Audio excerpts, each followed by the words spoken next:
સાબરકાંઠા જિલ્લાથી મહત્વના સમાચાર આવી રહ્યા છે ત્યારે સાબરકાંઠા જિલ્લાના હિંમતનગરની વાત કરવી છે તો સાબરકાંઠા જિલ્લામાં ચાંદીપુરા વાયરસને લઈને આરોગ્ય વિભાગ અને સ્થાનિક તંત્ર એલર્ટ મોડમાં છે।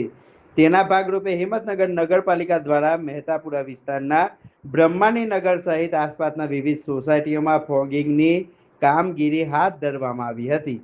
મચ્છરો અને અન્ય જીવાતોના નિયંત્રણ તેમજ રોગચાળો ફેલાતો અટકાવવાના હેતુથી પાલિકાની ટીમ દ્વારા વિસ્તારોમાં દવાયુક્ત ધુમાડો એટલે કે ફોગિંગ કરવામાં આવ્યું હતું। આ દરમિયાન સ્થાનિક લોકોને પણ ઘરની આસપાસ સ્વચ્છતા જાળવવા, પાણી ભરાઈ ન રહે તેની કાળજી તેમજ આરોગ્ય વિભાગની સૂચનાનું પાલન કરવા અપીલ કરવામાં આવી છે। ચાંદીપુરા વાયરસના કેસોને ધ્યાનમાં રાખીને હિંમતનગર નગરપાલિકા દ્વારા શહેરના વિવિધ વિસ્તારોમાં તબક્કાવાર ફોગિંગ અને સ્વચ્છતા અભિયાન ચાલુ રાખવામાં આવશે તેવી પણ માહિતી સામે આવી છે।